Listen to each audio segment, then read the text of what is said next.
Mimi is in St. Paul, listening on KTNF. Hey, Mike. Hi.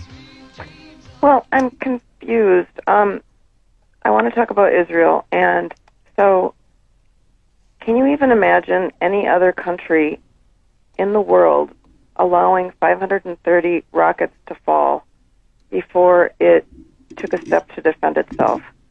And then hearing the last segment, you guys were talking about not wanting to help fund the Iron Dome. The Iron Dome isn't just to protect Israelis.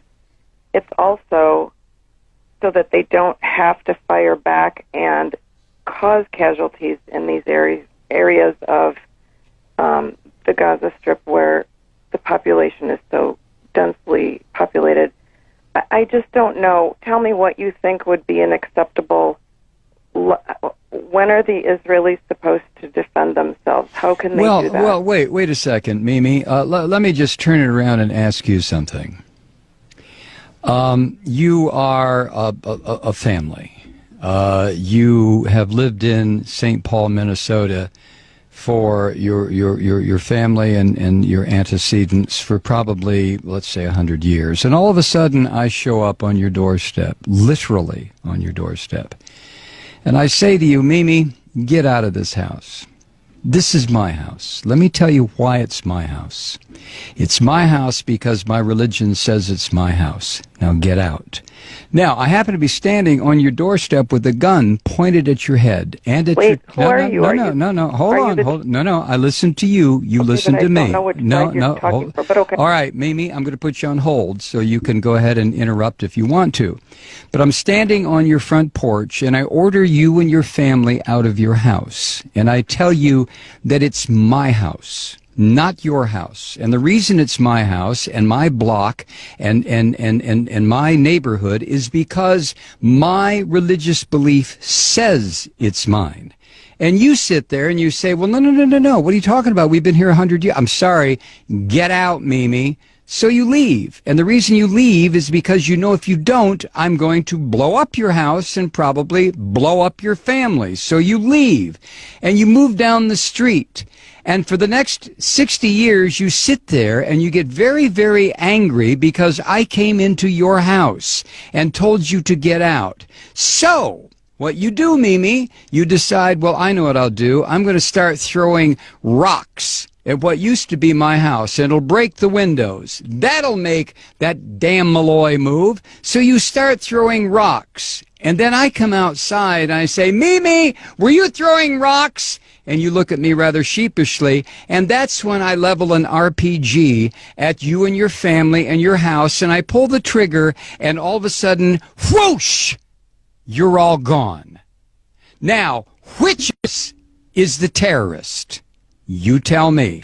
But tell me on another phone call, Mimi, because I'm not going to get involved in a big discussion about this. Thank you. Wow. When does Israel have a right to defend itself? Well, when do I have a right to defend myself? I came in and took Mimi's house. So if Mimi attacks me, who's going to say, well, Malloy, you have a right to defend yourself because Mimi's attacking you? And somebody else will say, yeah, but you took Mimi's house. Yeah, but, possession is 9/10 of the law. Nah, possession is 99.9% of the law. And besides, God gave me this land. What the hell is Mimi doing on it? All I had to do was come here and remind her, Mimi, get out. God gave this land to me. Now, if Mimi doesn't like that, she can go live in the little ghettoized area that I've set up for her near the Mississippi River in St. Paul, where there's bad electricity, bad water, the fish are no good to eat, and Mimi can stay there until hell freezes over. Or Mimi can throw rocks at my house. Used to be her house. In which case, I will level a couple of grenades at her. So the question, Mimi, is not, when do I have a right to defend myself? I stole your house. I stole your neighborhood. I stole your friend's house. I stole your friend's house. I stole the corner grocery store. I took it all. When do I have a right to defend myself? You have to be kidding. You have to be kidding. Let me recommend a book for you, Mimi. It was written by Rabbi Meir Kahana. The title is They Must Go. Read it and call me back.